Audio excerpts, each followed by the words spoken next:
culto é algo sublime, é algo que Deus estabeleceu lá na antiga aliança, para que Ele pudesse ter comunhão com o seu povo, para que o seu povo pudesse aprender a adorá-lo. Deus é digno de toda a adoração.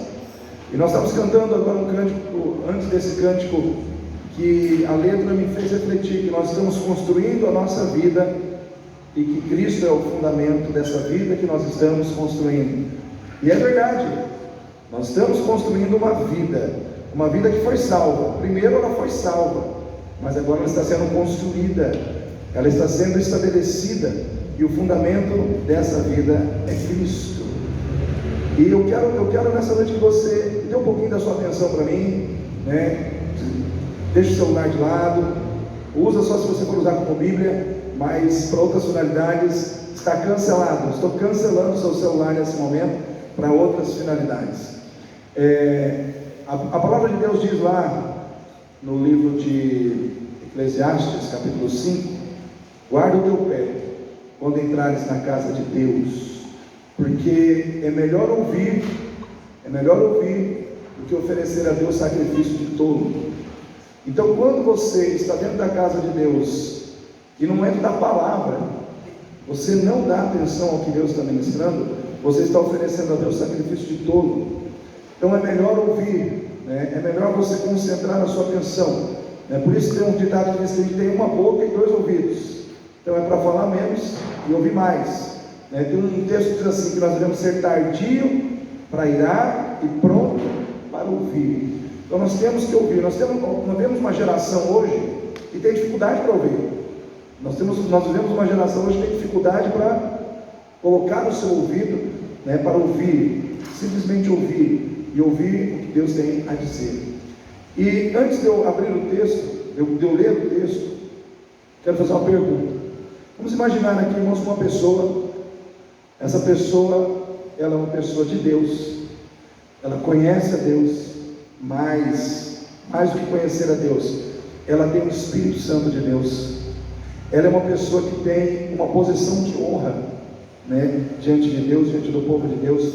Eu pergunto para os irmãos, uma pessoa que, com todas essas características que eu acabei de citar, é uma pessoa de Deus, tem o Espírito Santo de Deus, tem uma posição de honra diante de Deus, diante do povo, é uma pessoa que conhece profundamente, né, a vontade de Deus, as Escrituras. Essa pessoa, ela tem condição de ter sucesso? Sim ou não, irmãos? Sim ou não, irmãos? Sim, muito bem. Mas vamos pensar nessa mesma pessoa que tem o Espírito Santo de Deus, que conhece a Deus e que tem uma posição de honra diante de Deus. Essa pessoa que tem toda a condição para ter sucesso, ela também pode caminhar do sucesso para o fracasso? Infelizmente também pode, né? As duas situações podem acontecer, né? E nós precisamos pensar, talvez, sobre essas questões nessa noite. É o que o Espírito Santo colocou no meu coração para estar compartilhando com você na palavra de Deus. Então nós podemos aprender errando. Tem um sábio que diz que é aquele que aprende com seus erros é inteligente, mas aquele que aprende com os erros dos outros é sábio. Ou seja, você às vezes não precisa errar para aprender. Você pode aprender analisando, avaliando os erros de quem já errou. E eu quero conversar com você nessa noite sobre Sansão. Abra sua Bíblia no livro de Juízes. Sansão foi um dos juízes na época dos juízes. Foi uma época em que não havia rei. Foi uma época pós Josué e entrada na terra prometida. Foi um período assim em que o povo de Deus tinha que lutar contra povos inimigos, e ali naquele período foram levantados juízes, e um dos mais famosos juízes foi Sansão, né? Ele foi muito famoso, mesmo porque a condição que Deus deu a ele para servir como juiz foi diferente da dos outros juízes. Então eu quero ler com você aqui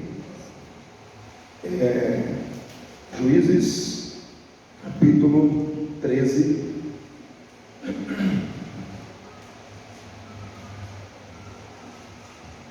versículo 7. Juízes 13, 7.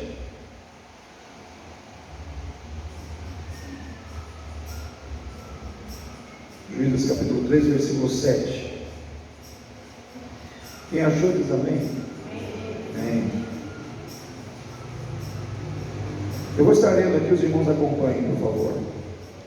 Porém disse-me: eis que tu conceberás e terás um filho agora, pois não bebas vinho, nem bebida forte, não comas coisa imunda, porque o mesmo será nazireu de Deus, desde o ventre até o dia da sua morte. Então Manoá orou ao Senhor e disse: ah, Senhor meu, rogo-te que o homem de Deus, que enviaste ainda, venha para nós outra vez e nos ensine o que devemos fazer ao menino que há de nascer. E Deus ouviu a voz de Manoá, e o anjo de Deus veio outra vez à mulher, e ela estava no campo, porém não estava com ela seu marido. Apressou-se, pois, a mulher e correu, noticiou ao seu marido e disse-lhe: eis que aquele homem que veio a mim outro dia me apareceu. Então Manoá levantou-se, seguiu a sua mulher, e foi àquele homem e disse-lhe: és tu aquele homem que falou a esta mulher? E disse: eu sou. Então disse Manoá: cumpra-se as tuas palavras, mas qual será o modo de viver e o serviço do menino? E disse o anjo do Senhor a Manoá: de tudo quanto eu disse à mulher se guardará ela, de tudo quanto procede da videira não comerá, nem vinho, nem bebida forte beberá, nem coisa imunda comerá, tudo quanto lhe tenho ordenado guardará. Amém, igreja? Quantos aqui conhecem a história de Sansão? Levanta a mão aí. Porque é uma história muito conhecida, né? A história de Sansão já foi, vamos dizer assim, transmitida através de filme, através de novela. É uma história bastante conhecida de todos. Eu acredito não só daqueles que leem a Bíblia, mas também das pessoas que às vezes não leem a Bíblia, mas muitas vezes acabam se deparando aí com um filme ou um outro tipo de fonte, né, vamos dizer assim, televisiva, que fala sobre a vida de Sansão. Sansão, a figura de Sansão é um misto, né, de servo de Deus com herói de quadrinhos, porque diferente dos outros personagens bíblicos, Sansão, como servo de Deus, lhe foi dada uma força sobrenatural, né? Como a gente vê muitas vezes nos super-heróis por aí, né? Super força para fazer coisas que muitos homens não conseguiriam fazer, ele conseguia fazer sozinho. Então ele era um homem muito forte no que se, vamos dizer assim, no que é tangente à questão da força física. Ele desenvolveu muitos feitos interessantes, né? Ele arrancou as duas portas de uma cidade, levou no ombro. Ele venceu 1000 homens com uma queixada de jumento. Ele era um homem assim, praticamente invencível na batalha. Ele derrotou muitos adversários em guerra, muitos adversários no campo de batalha, mas teve um homem que o derrotou, e esse homem foi ele mesmo. O próprio Sansão foi talvez o seu maior adversário. Então, quando nós falamos aqui no início, irmãos, que uma pessoa que tem tudo para vencer, muitas vezes ela pode caminhar do sucesso ao fracasso. Isso aconteceu com Sansão, um homem que morreu cedo. Ele tinha tudo para continuar vivendo por muito mais tempo, tinha uma vocação promissora como juiz, mas tudo foi interrompido de forma precoce. Ele estava numa trajetória de sucesso e de repente ele caminhou numa trajetória de fracasso espiritual. E a mensagem que Deus nos traz através da vida de Sansão é uma mensagem de alerta, tipo o que aconteceu com Sansão, sendo meu servo, tendo meu espírito, tendo uma vocação, tendo um chamado, me conhecendo, pode acontecer com você, se você não vigiar os seus pontos fracos. Pergunta para o seu irmão: você conhece o seu ponto fraco? Tem uma frase que diz assim, que todos nós temos o nosso calcanhar de Aquiles. O calcanhar de Aquiles é uma frase, uma expressão usada para designar o ponto fraco de uma pessoa.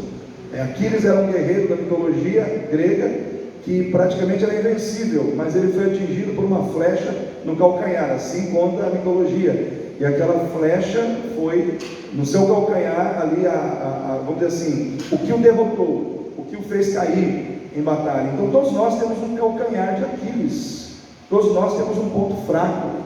Qual era o ponto fraco de Sansão? Talvez muita gente fale, pastor, era a mulherada, hein? Sansão era terrível, né? Sansão não podia ver um rabo de saia. Irmãos, e Sansão realmente, ele era um homem que tinha uma fraqueza muito grande, né? E o coração dele pendia muito para essa questão, né, relacionada à sexualidade, né, e ao relacionamento com as mulheres.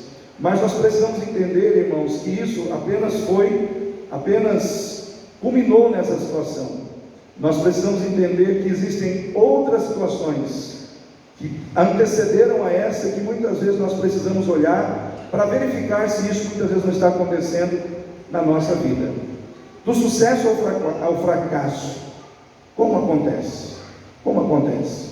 Então eu quero trazer algumas respostas para você, e que o Espírito Santo possa ministrar isso ao seu coração, porque, irmãos, assim como Sansão tinha o seu ponto fraco, assim como Sansão tinha as suas tentações, eu e você também temos pontos fracos, tentações.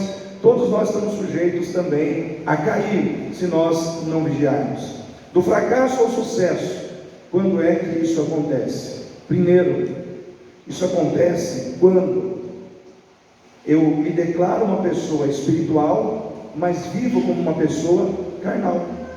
Primeira situação que eu quero destacar aqui: eu me declaro uma pessoa espiritual, mas a minha maneira de viver, o meu modo de viver, a minha vida no meu cotidiano, ela diz para todo mundo que me vê, para todo mundo que está de olho na minha vida, que eu não estou vivendo de uma maneira espiritual.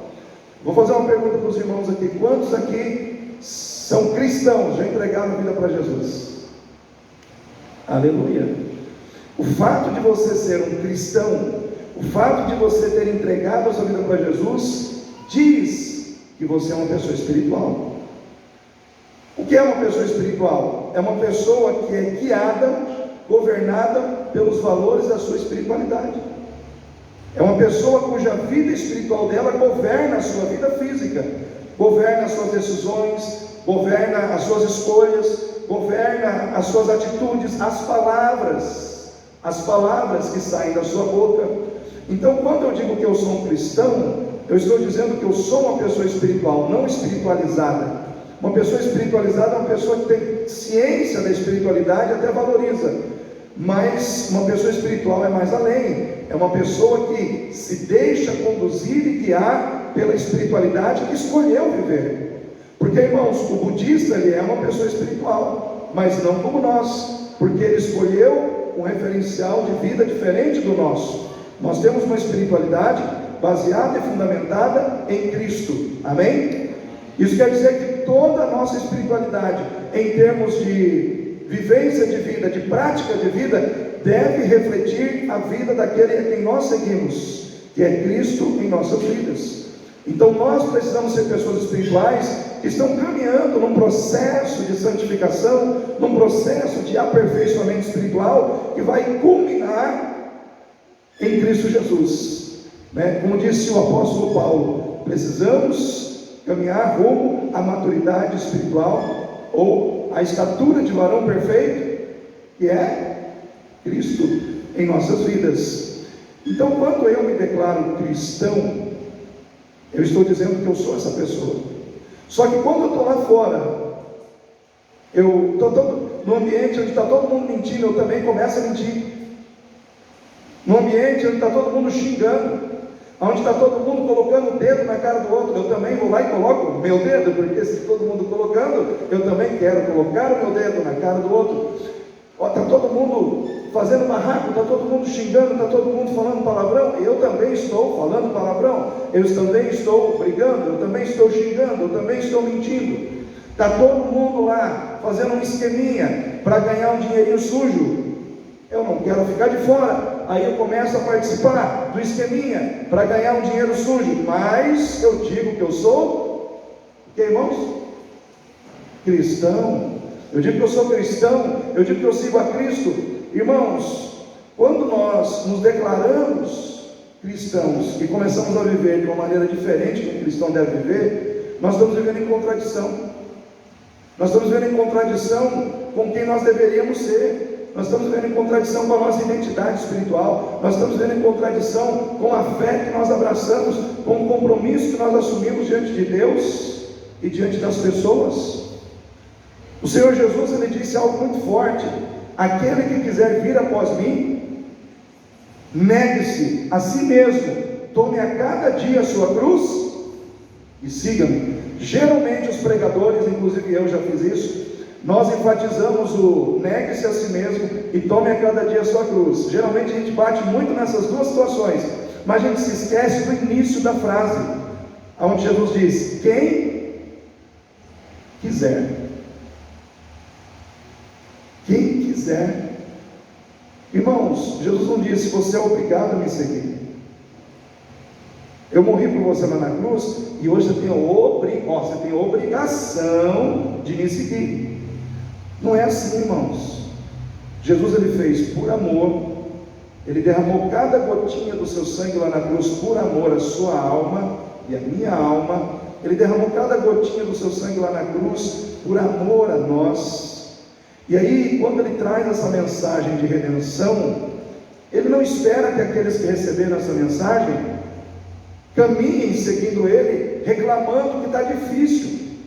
Não, mas esse negócio de negar a si mesmo, não sei, isso não é para mim. Esse negócio de carregar a cruz, que eu todo dia tenho que carregar a cruz, esse negócio não é para mim. Irmãos, Jesus, ele não espera esse tipo de atitude.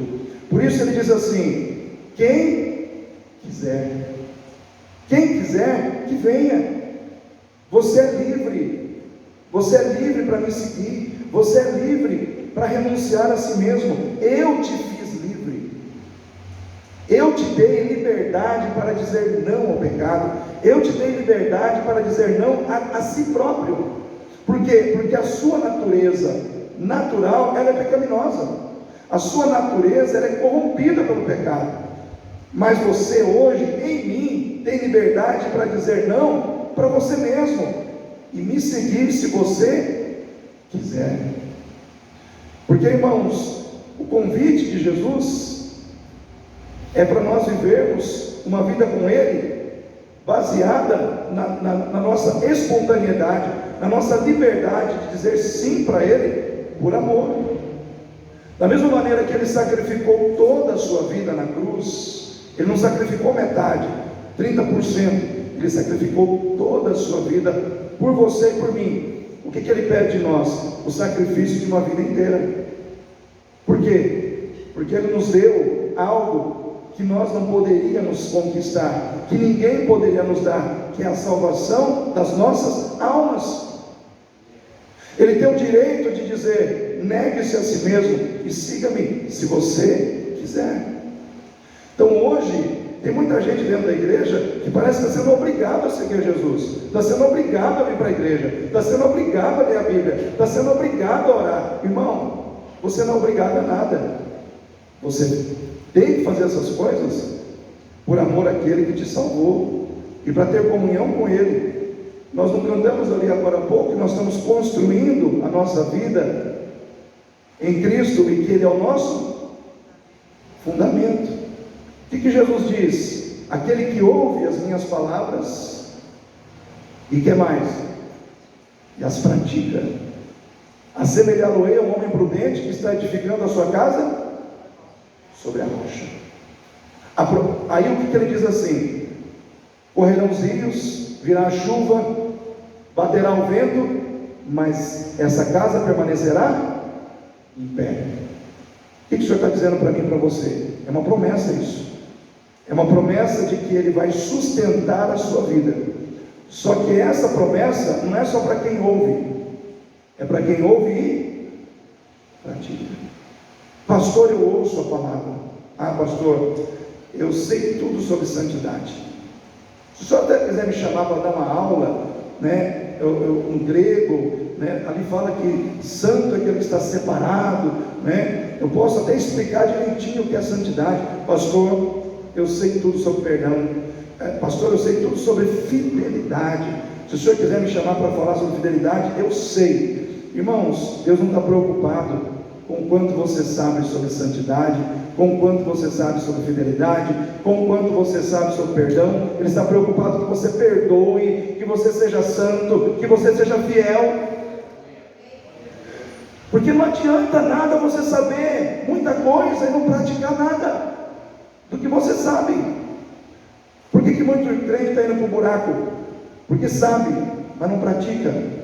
Conhece, mas não faz. Irmãos, nós precisamos entender que o mundo está tragando a espiritualidade de muitos crentes nos dias de hoje.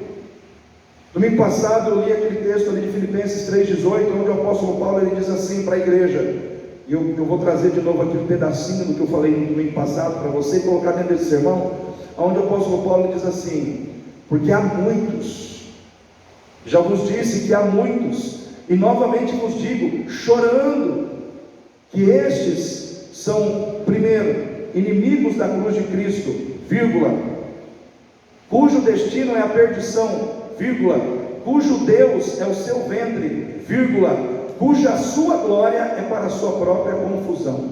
4 coisas aí: inimigo da cruz de Cristo, o destino é a perdição, o Deus é o ventre e a sua glória é para a sua própria confusão. Aí ele diz assim no final: porque estes só pensam nas coisas terrenas. Em outras palavras, qual era o pecado dessas pessoas? Serem pessoas espirituais, mas que estão vivendo exclusivamente para as coisas da terra. Irmãos, quando nós que somos pessoas espirituais, eu digo que você é uma pessoa espiritual porque você tem o Espírito de Cristo em você. E a palavra de Deus diz que você tem o Espírito de Cristo, Ele habita na sua vida. Você é uma pessoa que tem o seu nome escrito no livro da vida. A Bíblia diz que você já está assentado nos lugares celestiais. Em quem? Em Cristo Jesus. Então você é uma pessoa espiritual. Mas quando nós trazemos sobre nós, irmãos, esse status, eu não sei se eu posso dizer isso, ou essa condição de ser uma pessoa espiritual, mas eu começo a viver só para a terra, só para aquilo que é da terra, eu estou vivendo em contradição, estou semeando na carne. Eu só estou semeando na carne, eu só estou semeando na carne, eu não estou semeando no Espírito. Aí eu peço para você abrir a sua Bíblia em Gálatas 6:8. Abra a sua Bíblia, Gálatas 6:8.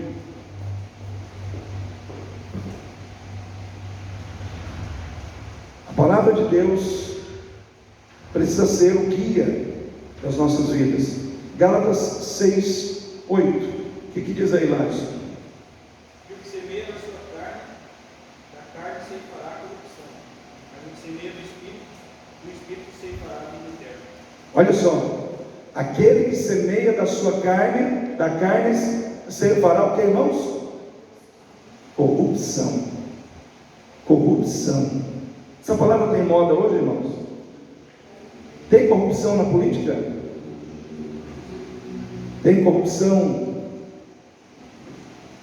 nos ambientes de trabalho privados e públicos? Sim ou não, irmãos? Tem corrupção no meio da igreja, irmãos? Tem corrupção? Essa palavra corrupção aqui, ela tem 2 significados. Ela pode significar coisas perecíveis, ou seja, quem semeia na carne vai colher coisas que perecem, que se corrompem, que acabam. Mas também essa palavra, ela se refere à perversão do caráter, a perversão do caráter, a corrupção moral, a corrupção ética, a corrupção espiritual do caráter. Ou seja, quem semeia na carne colhe corrupção. Quem vive para as coisas da carne se corrompe com as coisas da carne, ou simplesmente colhe aquilo que é corruptível. Mas aquele que semeia no Espírito, esse vai ceifar e vai colher a vida eterna. Nós que estamos aqui precisamos pensar nisso, porque, irmãos, Sansão, ele foi um homem que ele conhecia Deus, tinha o Espírito de Deus, tinha uma força sobrenatural. Mas, irmãos, se você ler toda a história de Sansão, você não encontra ele orando, você não encontra ele buscando a Deus, mas você encontra ele saindo com prostitutas, Você encontra Sansão bebendo, você encontra o Sansão desobedecendo a Deus, você encontra o Sansão, ou seja, semeando na carne, semeando na carne, semeando na carne. Aí eu pergunto para os irmãos: mas pastor, ele era um servo de Deus, ele tinha o Espírito Santo, né? Irmãos, o fato de você ser servo de Deus, ser serva de Deus, ter o Espírito Santo, falar 300 línguas estranhas, o fato de você dar salto mortal no Espírito, o fato de você fazer coisas mirabolantes, irmãos, não te impede de se corromper. Você não é isento de se corromper. Você é uma pessoa corruptível. Você pode se corromper, sim. Se nós não vigiarmos, nós nos corrompemos. A sociologia diz que o homem é fruto do ambiente onde ele vive. Temos o Espírito Santo, mas ainda vivemos aonde, irmãos? No mundo, sim ou não? Estamos no mundo, vivemos no mundo, nos deparamos diariamente com costumes mundanos, com práticas mundanas, com ideologias mundanas, com propostas mundanas. Não tem como Deus te salvar e te colocar numa redoma. Você está no mundo, irmão. Então você precisa guardar o seu coração do mundo. Sansão não estava preocupado com isso. Então nós precisamos entender que se nós somos pessoas espirituais, nós precisamos viver como pessoas espirituais. Os valores da nossa espiritualidade têm que guiar a nossa vida sempre. Não é porque o outro está mentindo que eu vou mentir, não é porque o outro está roubando que eu vou roubar, não é porque o outro está xingando que eu vou xingar. Por quê? Porque eu sou de Cristo. Eu sei em quem eu tenho crido. Eu sei quem é o Senhor da minha vida. Irmãos, esse é o primeiro ponto. Aleluia. O galardão da Aurinete está só aumentando, né? É professora de criança, canta no louvor, tira o dízimo, né? E ainda traz água para o pastor, pelo amor de Deus. Irmãos, segundo ponto. Todos pegaram o primeiro ponto aí? Quem pegou, levanta a mão. Vou ser bem didático aqui. Segundo ponto, irmãos. Nós caminhamos do sucesso ao fracasso quando permitimos que as nossas paixões, presta atenção, quando permitimos que as nossas paixões dominem mais a nossa vida do que a vontade de Deus. Pastor, no mundo a gente pode ter paixões? Pode. Só que você tem que entender uma coisa: as paixões que você tem, elas vão te levar para algum lugar. E você tem que saber para onde as suas paixões estão te levando. Talvez hoje, Sansão, ele se apaixonou por quem, irmãos? Por quem, irmãos? Vocês estão sabendo, hein? Estão sabendo da vida da Dalila, né? Irmãos, tinha uma Dalila lá. E essa Dalila, para você ver, o homem era fortão, batia em todo mundo, mas uma mulher frágil, vozinha mansa, né? Fungadinho no cangote. Irmãos, o homem, acabou a força do homem. Irmãos, às vezes a gente acha que é forte, mas às vezes tem coisas que são mais fortes do que nós, e nós não podemos subestimar aquilo que é mais forte do que nós. Vou dar um exemplo para os irmãos. José, na casa de Potifar, chegou a esposa de Potifar e queria o José, queria ter um rala e rola com o José lá. O que o José fez, irmãos? Fugiu. Irmãos, tem coisas que a gente tem que fugir. Tem que fugir daquilo que muitas vezes vai nos derrubar. Eu vi uma vez uma mensagem, eu não lembro quem ministrou essa mensagem, que José foi preso 3 anos. E a situação foi essa, que aconteceu na casa de Potifar. E o pregador, ele disse algo muito interessante, que naquele momento que José foi preso, não foi assim um momento de sofrimento. Na realidade, Deus estava guardando José das garras da esposa de Potifar e daquela situação onde ele poderia ceder e cair e perder a sua espiritualidade. Então muitas vezes Deus nos guarda de situações que nós, pelas nossas forças, não conseguiríamos fugir delas. Então, às vezes, nós temos que fugir. Sansão, ele se apaixonou por Dalila, irmãos.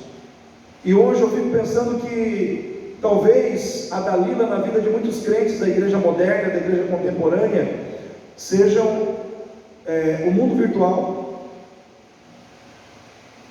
Né, Vitor? Quantas pessoas hoje são apaixonadas pelo mundo virtual? Se pudesse, morava no mundo virtual. Agora já tem, né, como é que aquela situação do óculos lá que cria o metaverso. Tem pessoas que querem morar no metaverso porque a vida aqui fora está tão ruim que ela quer construir um universo paralelo aonde ela vai ter uma fuga, né? E o que acontece? Hoje, muitas pessoas, principalmente os jovens, eles estão apaixonados pelo mundo virtual. A Bíblia é esquecida. Orar é uma coisa que a gente esquece, que muitos dentro da igreja esquecem. Ler a Bíblia, orar, estar na igreja, mas não esquece o celular. Não esquece do seu Instagram. Não esquece dos seus Facebooks da vida. Não esquece das suas redes sociais. Por quê? Porque é apaixonado por essas coisas. Não vive sem isso, mas vive sem Deus, vive sem comunhão com Deus, vive sem intimidade com Deus. A Aurinete falou sobre missões aqui na frente agora há pouco. A Aurinete, eu tenho uma preocupação. Você é pedagoga, você é professora. Eu comungo de uma preocupação sua, que também eu acredito que esteja no coração da Carol. Nós falamos de missões em situações longínquas, mas eu vejo pais perdendo seus filhos dentro de casa, perdendo seus filhos para música mundana, perdendo seus filhos para programas mundanos. Mas eu quero fazer missões, eu quero evangelizar na África, e você está perdendo o filho dentro de casa. A criança está se perdendo dentro de casa. Sabe onde é que você tem que fazer missões, pai e mãe? Dentro da sua casa. Você tem que ganhar os seus filhos, principalmente esses pequenininhos aqui, para Jesus. Você se preocupar onde você vai colocar o seu filho para estudar. Irmãos, isso é muito importante hoje. Você coloca qualquer escola aí que vão encher essa cabeça da sua criança com Halloween, com festas mundanas, com festas pagãs. Aí daqui a pouco o seu filho vem para dentro de casa com um monte de coisa na cabeça, mas você é o culpado. Você colocou lá, porque é mais barato. A diferença era R$50. Irmãos, a gente brinca com coisa séria. A gente brinca com coisas que são muito mais valiosas. Porque se essas criancinhas se perderem lá na frente, aí você vai chorar lágrimas de crocodilo. Por quê? Porque você está tendo o melhor momento para você educar o seu filho é quando ele é pequeno. Quando ainda você pode dizer, obedece ao papai, obedece à mamãe, assim que eu quero e tal, ele vai e faz. Mas vai fazer isso com um cavalão? Vai fazer isso com um jovem de 16, 17 anos? Você não faz. Então vocês pais, eu já passei por essa fase, agora eu sou vovô. E você vovô de novo, né? Então, vocês que são pais, vocês precisam ter essa atenção. Para onde as suas paixões têm te levado? A paixão de Sansão levou ele para uma vida de rebeldia, de desobediência a Deus, levou ele para uma vida, irmãos, de infidelidade ao Senhor, de irresponsabilidade para com o seu ministério, para com o seu chamado. E eu quero perguntar para você, as suas paixões têm te levado para onde? Eu já ouvi crentes dizendo assim, pastor, eu sou apaixonado por futebol, sou apaixonado pelo Corinthians. Irmãos, não tenho nada contra quem torce pelo Corinthians, quem torce pelo Flamengo, quem torce pelo Palmeiras. Irmãos, o problema é quando isso se torna uma paixão tão grande na nossa vida, que nos leva a fazer coisas que não são da vontade de Deus. Para mim, time nenhum é melhor que o outro. Eu torço para o Flamengo, mas os irmãos nunca vão me ver brigando por causa do Flamengo. Mas um dia, eu não esqueço esse dia, eu estava com a minha esposa na cidade, e naquela semana o Flamengo tinha jogado com o Corinthians e tinha ganhado. E eu inventei de colocar a camisa do Flamengo. Quase não coloco por causa dessas coisas, né? E eu estou lá numa loja de tecido, tal, e me chega um rapaz de corintiano. E começou a me ofender, irmãos. e começou a me ofender, e começou a falar um monte de besteira para mim. Eu só olhei para ele, como eu vi que ele estava alcoolizado, eu não quis, mas eu só fiquei olhando para ele. Eu não, sabe aquele momento que você tem que se calar, que qualquer coisa que você fizer vai dar errado? Esse momento você tem que fechar a boca, irmão. Esse momento você tem que só ouvir e torcer para não acontecer nada de mais grave. Mas ele me ofendeu, falou um monte de coisa para mim. Irmãos, eu jamais vou brigar por causa de Flamengo. O pessoal está ganhando muito dinheiro lá, né? Aonde que eles, né? Que vai trazer de resultado para mim? Brigar por causa de time. Ah, mas eu sou apaixonado por isso. Para onde as suas paixões estão te levando? A paixão daquele corintiano lá levou ele para a violência. Queria partir para cima de mim, né? Para onde as suas paixões estão te levando? Todos nós temos paixões na vida. Muitos têm o mundo virtual como uma paixão do dia a dia. Tem gente que é apaixonado por academia. Tem gente que é apaixonado por uma estética perfeita. Está na busca constante do corpo perfeito. Hoje parece que tudo gira em torno disso. O corpo perfeito, o rosto perfeito, a cintura perfeita. Não sou nada contra quem trabalha com isso, mesmo porque minha nora trabalha com isso. Temos a Luana também que trabalha aí melhorando vamos dizer assim, a aparência estética das pessoas. Eu estou falando daquelas pessoas, irmãos, que parece que elas vivem para isso, não tem nada mais para consertar, não precisa fazer mais nada, mas a pessoa ela acha que ela tem que fazer alguma coisa, aí faz empréstimo, e enfim, porque tem que arrumar a ponta do nariz que não está, ainda está faltando alguma coisa. Isso, irmãos, é o cúmulo da vaidade. E como a vaidade humana ela tem destruído a vida de muitas pessoas. Eu lembro de uma repórter, isso já faz tempo, foi noticiado nos telejornais. Repórter tinha uma cinturinha fininha, tudo num lugar, morreu, porque foi fazer uma limpa, mas não tinha nada para limpar, não tinha mais nada, mas morreu. Para onde essa paixão levou essa mulher? Para onde, irmãos? O caixão, para a morte. Queridos, quais são as suas paixões? Quais são as Dalilas que muitas vezes estão levando você para longe de Deus? Qual é a Dalila que muitas vezes está na tua vida e está fazendo você ficar cego, surdo para a voz de Deus, para o chamado de Deus, para fazer a vontade de Deus? Todos nós, irmãos, corremos o risco de permitir que uma Dalila entre na nossa vida, mas todos nós podemos também ter autoridade de dizer: eu não quero. Todos nós temos autoridade para dizer: não, na minha vida não. Então, queridos, ou nós somos o povo que é guiado pela vontade de Deus, ou somos guiados pelas nossas paixões. Nós estamos vivendo um mundo de sedução, irmãos. Você reparou isso?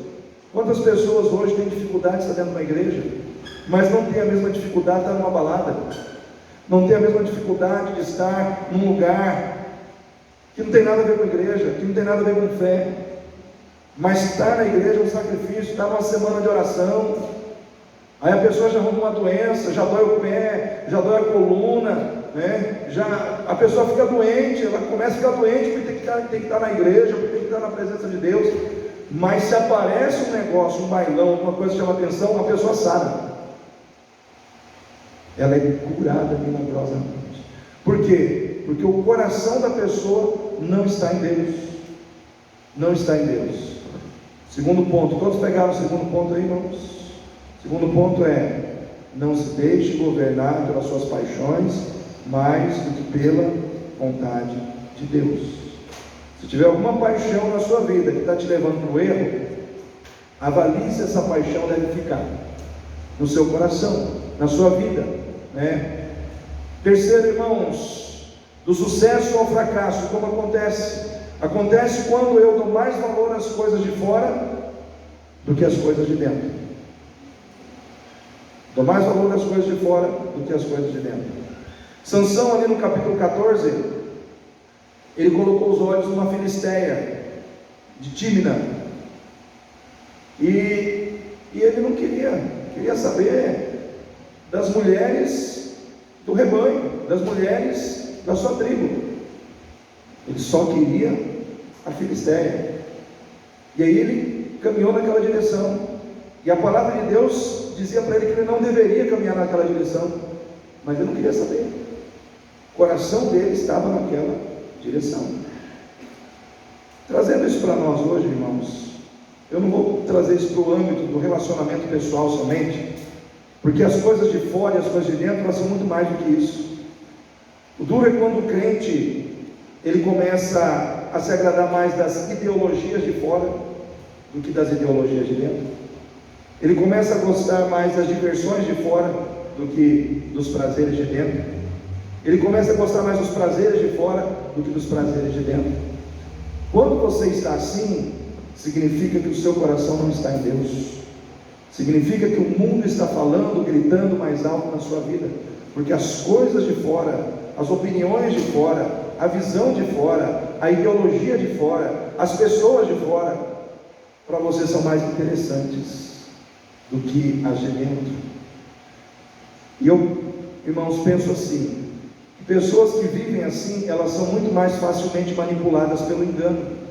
Elas se enganam com mais facilidade, são muito mais facilmente seduzidas pelas paixões de fora. Foi isso que aconteceu com Sansão.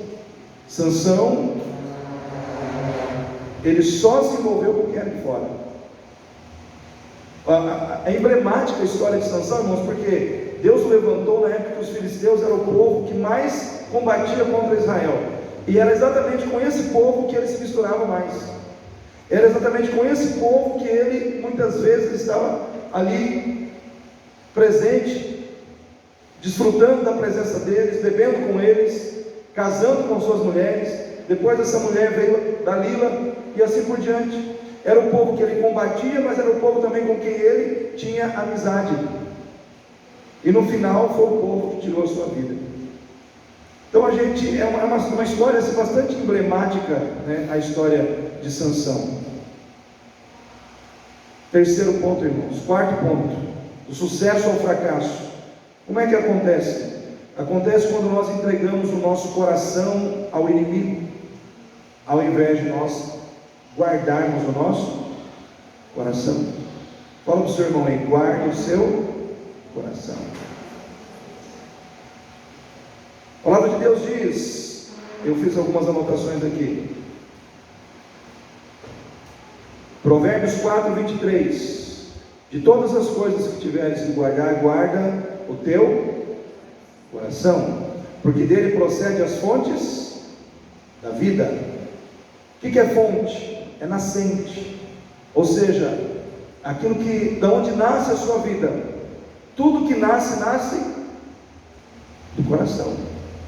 Por isso que aqui em Mateus, deixa eu ver se é Mateus, capítulo 6, esse é Mateus capítulo 6.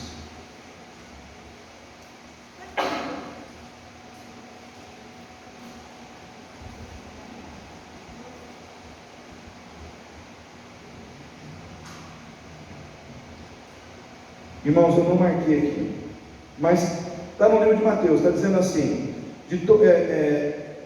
quando Jesus corrige os religiosos, ele diz assim, raça de víboras, como vocês sendo maus, podem fazer coisas boas, porque a boca fala, que o coração está cheio.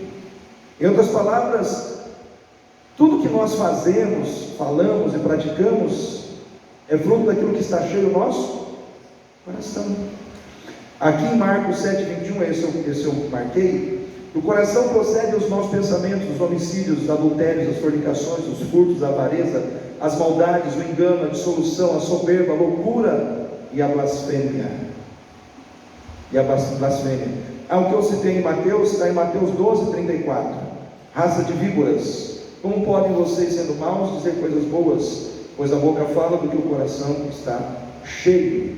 Jeremias 17:9. Enganoso é o coração mais do que todas as coisas, e perverso, quem o conhecerá? E Lucas 6:45. O homem bom, do bom tesouro do coração tira o bem, e o mal, do mau tesouro tira o mal, porque a boca fala do que está cheio o coração. Pergunta: o seu coração está cheio do quê? O seu coração está cheio do quê nessa noite? Olhe para o seu coração, não é para o coração do vizinho, olha para o seu coração.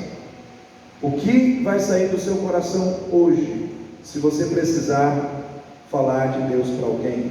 Tem palavra de Deus aí? Tem palavra de Deus dentro do seu coração?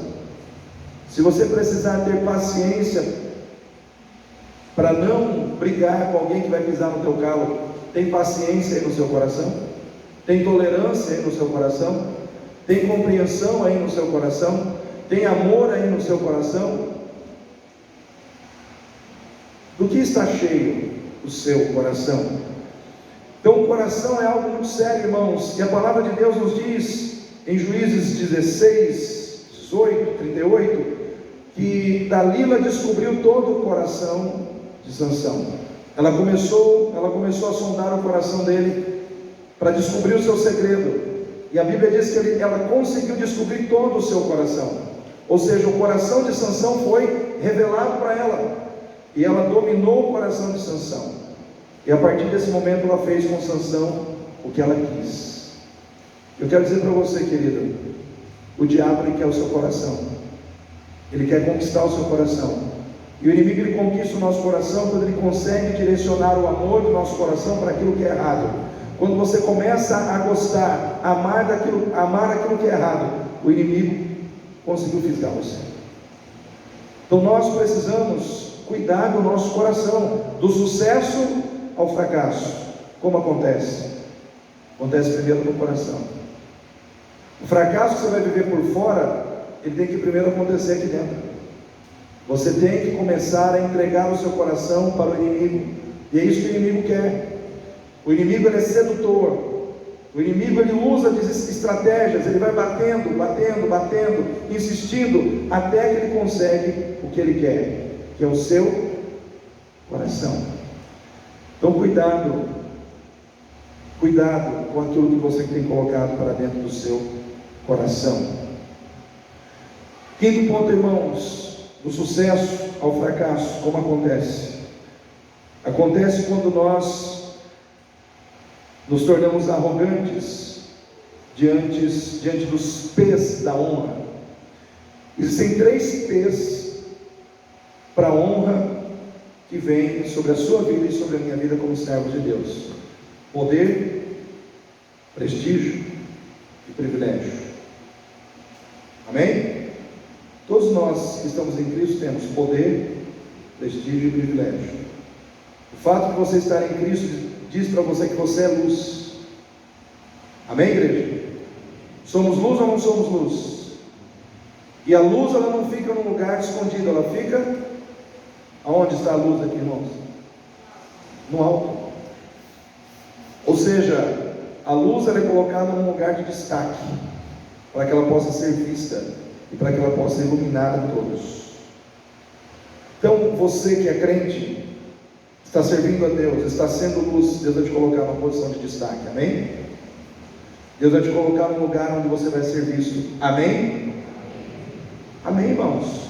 Porque quem está servindo a Deus pode estar em destaque, pode e deve estar numa posição de destaque, porque precisa ser influência.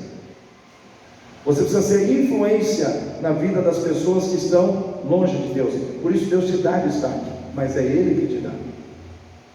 Presta atenção, é Ele que te dá. Então você deve honrar quem te dá destaque. Você deve honrar quem te coloca nessa posição.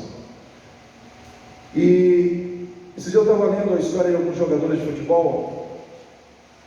Tem um time que eu temo, Palmeiras. Não só por causa do bom futebol dos jogadores, mas por causa da fé que muitos jogadores têm.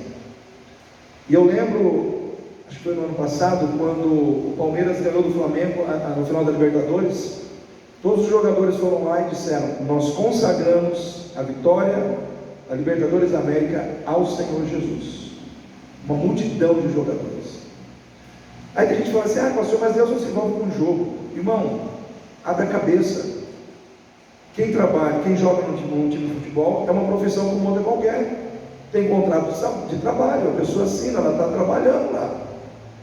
Se ela ora lá, se ela coloca Deus em primeiro lugar, se ela honra Deus ali, Deus vai ajudar ela no seu trabalho. Isso é natural. Como 1 e 1 são 2. Então não é questão de jogo lá ou cá. E eu vejo que essas pessoas têm uma posição de destaque, porque é um mundo de muita fama, de muito poder, de muito dinheiro. E um jogador de futebol que é de Cristo precisa ser muito cristão para ele dar testemunho. E eu lembro que o goleiro do Palmeiras, ele falou algo muito forte. Ele sobre evangelismo, em vários momentos assim, que eu estava acompanhando ali eles dando os seus depoimentos. Então a gente vê que eles foram colocados numa posição de destaque, e isso dando condição deles levar o evangelho, levar Jesus, proclamar a Cristo. Então as nossas vitórias, elas vêm para que Deus seja glorificado em nossas vidas, porque estamos sendo luz. Estamos sendo luz. Você foi chamado para ser luz, então brilhe a luz de Cristo em você. Brilhe a luz de Cristo em você. Sansão, ele teve prestígio, poder e privilégio, mas ele não soube usar isso. Ele era juiz, ele tinha que ser a pessoa mais espiritual do seu povo, mas ele pegou e jogou o seu prestígio, o seu poder e o seu privilégio na lama. Então, irmãos, o fato não é a questão de nós estarmos numa posição de destaque, é sabermos o que vamos fazer quando Deus nos colocar lá. Isso nós temos que saber, porque senão você vai do sucesso ao fracasso. O mesmo Deus que te colocou na posição, Ele também te tira. Amém, irmão? Ele é Deus para colocar, Ele também é Deus para tirar. Fala para o seu irmão aí: o Deus que coloca é o mesmo que tira. Então, se você está honrando, se você está glorificando, se você está exaltando Ele, Ele vai te manter. Mas se você não está fazendo isso, Ele pode tirar. Isso é normal, irmãos. Então nós precisamos entender: o nosso sucesso está em Deus. Fechando essa palavra, irmãos, último ponto. Do sucesso ao fracasso nós caminhamos quando nós nos satisfazemos, nos contentamos com o favorecimento de Deus mais do que a intimidade com Deus. A pior coisa que pode acontecer na vida de um crente é ele se satisfazer porque está sendo abençoado, porque tem bênçãos, porque Deus está me favorecendo. Aí não busca intimidade com Deus. Aí quando erra não pede perdão, não se humilha, não ora, não tem amizade com Deus. Sansão era essa pessoa. Ele tinha força, Deus o favorecia nas batalhas, mas ele não buscava intimidade com Deus. É na intimidade com Deus que nós vemos as nossas falhas, a nossa miséria espiritual. É na intimidade com Deus que nós reconhecemos os nossos erros, pedimos perdão quando temos que pedir. É na intimidade com Deus, irmãos, que nós descobrimos quão errados nós estamos muitas vezes. Porque se nós não estivermos perto de Deus, a gente acha que está certo, e muita gente está errado. Estamos com situações impuras na nossa vida, mas não estamos vendo, porque não estamos tendo contato com a santidade do poderoso, do Todo-Poderoso. Isaías, ele entra na presença de Deus, lá no capítulo 6, no ano em que morreu o rei Uzias. Ele entrou no templo, e ele diz que ele viu o Senhor assentado sobre um alto e sublime trono de glória. Aí ele viu os serafins voando, cada um tinha 6 asas, com 2 cobriam os olhos, com 2 cobriam os pés, e com 2 voavam, e eles voavam em torno do trono de Deus, declarando: Santo, Santo, Santo é o Senhor. A santidade de Deus tocou na vida de Isaías, Irmãos, que ele olhou para a sua vida, ele diz: ai de mim, que vou perecendo, porque sou um homem de lábios impuros, que habito no meio de um povo de impuros lábios. Mas por que ele viu que ele era um homem de lábios impuros? Porque ele estava na presença de Deus. Você está na presença de Deus, irmão?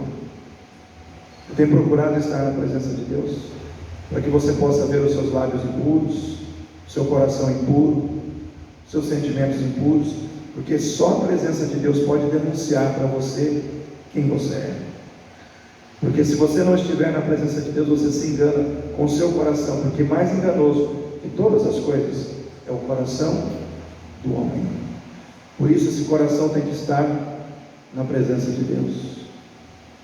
Eu quero que você fique em pé, de manto e de ras. Quero que você se coloque na presença de Deus. Quero que você coloque a sua mão no seu coração nessa noite, porque o Senhor teu Deus, Ele te trouxe aqui para falar com você, porque Ele não quer que você, a exemplo de Sansão, se perca no meio do caminho. Nós estamos vivendo um tempo de apostasia, estamos vivendo um tempo de esfriamento na fé, estamos vivendo um tempo em que muitos crentes estão sendo enganados pelas heresias desse tempo, e que infelizmente estão sendo pregadas dentro da igreja. Muitos pregadores estão pregando heresias que estão acomodando o povo de Deus no pecado, e o Senhor, Ele não quer perder a sua noiva, porque Ele vai voltar, Ele vai levar a sua noiva, e a sua noiva precisa estar lavada, ela precisa estar remida, ela precisa estar vestida de vestes brancas. E eu quero dizer para você, querido, nesta noite, o Senhor, Ele olha para você, Ele te vê assim, Ele quer ver você preparado para subir ao encontro do seu céu de glória, do seu reino de glória. Por isso, nessa noite, coloque a sua vida diante do Senhor. Se essa palavra falou com você nessa noite, com a sua mão no coração, fale com o Senhor agora. Peça ao Senhor discernimento, peça ao Senhor perdão pelos seus pecados, porque se em muitos momentos você, talvez dentro dessa palavra, Deus falou que você tem caminhado em algumas direções, e nessa noite o Senhor fala contigo, peça perdão a Ele, diga: Senhor, eu quero nesta noite renovar contigo a minha aliança de fé, eu quero novamente caminhar, ó Deus, na Tua presença, de uma maneira, Senhor Deus, ó Pai, em que o Teu nome seja glorificado na minha vida. Eu quero, Senhor Deus, ser cheia do Teu Espírito Santo. Comece a colocar a sua vida diante do Senhor agora, porque Ele é Deus sobre a tua vida, Ele é Deus sobre a tua história, Ele é Deus sobre a tua casa, e você não veio aqui à toa nesta noite. Deus te trouxe a este lugar, porque Ele quer te encher, Ele quer te renovar, Ele quer mostrar para você que você é dEle. Ele não abre mão da sua vida.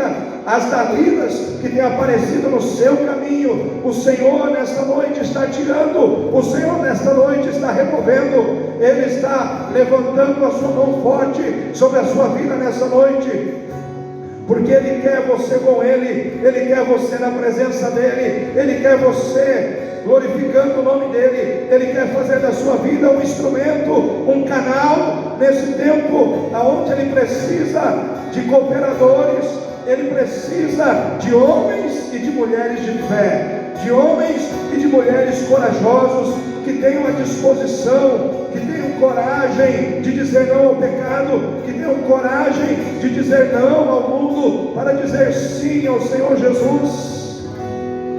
Andaria suia, alamá suia andas, alamantui de covas labra suia.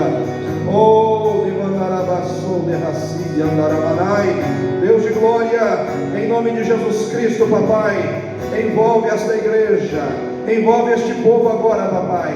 Põe a tua mão de poder sobre eles, renova nesta noite, Pai, a fé, ó Deus, em cada coração, Senhor.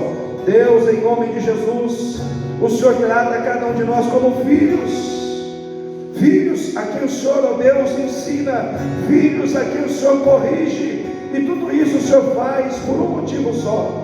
O Senhor faz porque o Senhor ama as nossas vidas. O Senhor nos salvou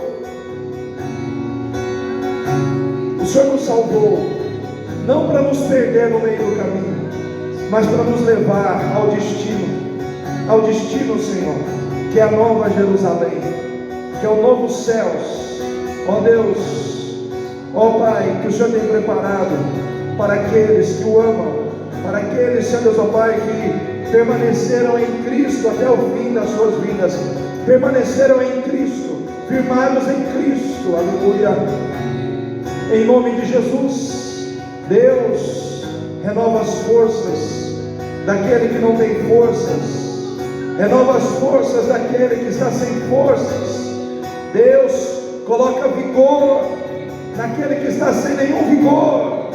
Deus, em nome de Jesus, faça uma obra na vida dessas pessoas que estão aqui nessa noite, em nome de Jesus. Dá vitória à tua igreja, dá vitória ao teu povo, Pai, em nome de Jesus. Na autoridade do Espírito Santo e na autoridade do nome de Jesus, eu repreendo agora todo espírito de sedução na mente, no coração dos teus filhos que estão aqui nessa noite. Caiam por terra, meu Pai, todas as cadeias, todas as barreiras, todo espírito de sedução que tem seduzido o coração dos teus filhos e tentado levá-los para longe da tua presença.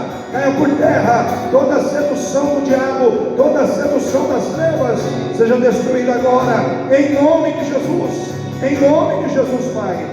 Que o poder do teu Espírito venha sobre cada um dos teus filhos aqui nessa noite.